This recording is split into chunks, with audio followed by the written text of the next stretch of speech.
remember that as a child, I always wanted to fly like Superwoman over my playground because I was so angry about how limited I was.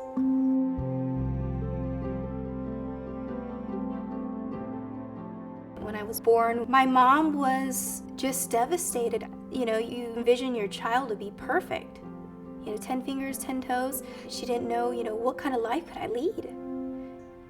I was depressed. I don't want any visitors. I closed the curtain and I said, no, let me be by myself to think over what did I do wrong. My mom was going to take care of me for the rest of my life. I knew that it would be hard for her to let me go.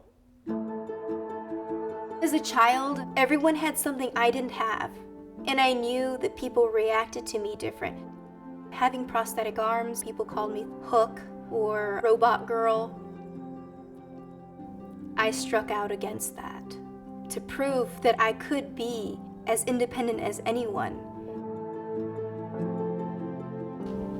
6 years old, I put her in the dance. I remember the teacher announcing that we were going to have our dance recital on stage in front of all our family and friends, and I didn't want any part of that. And I was so nervous, all I could do was look down at my tap shoes. And then came the time when there was a first round of applause. She wanted to dance in the back row. She didn't know if she even wanted to be in the recital or not. And by showtime, she was ready to dance. And I've seen such a wonderful change in her. My entire life, I'd never met anyone with the same condition as me, but I remember seeing a TV piece about a woman. Her name was Barbara Guerra, and she was a young mom. She had a baby, she was changing the baby's diaper, and after that, I was a different person. It's really incredible how one person can be that difference for someone. Jessica Cox. When was the last time you said, I can't?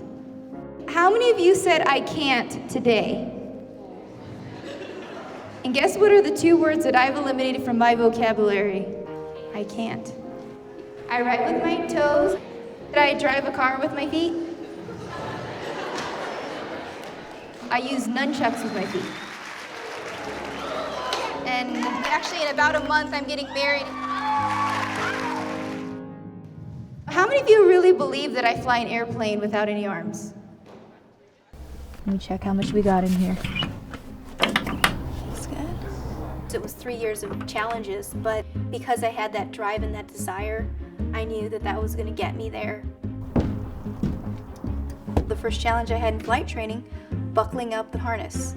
I actually stood up on the seat, buckled the harness first, loosened the straps, slipped in. Flying is the ultimate form of independence.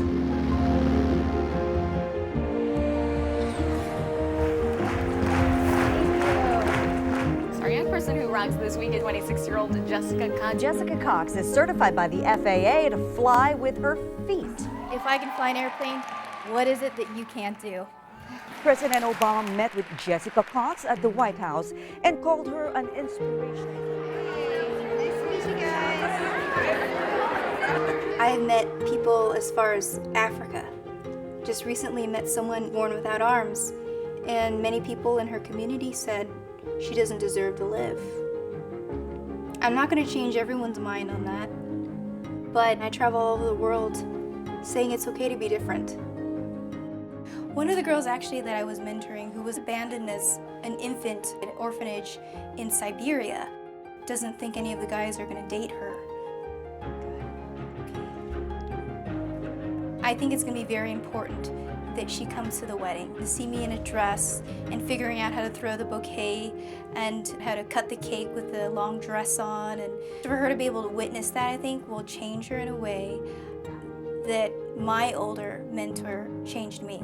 We kind of relate because we both kind of have a hard life because I can't hear. And, well, I was pretty amazed by what she did. I don't know how she succeeds like that. I can tell you today that if I was given the choice, I wouldn't want the arms because of the wonderful things I've been able to do.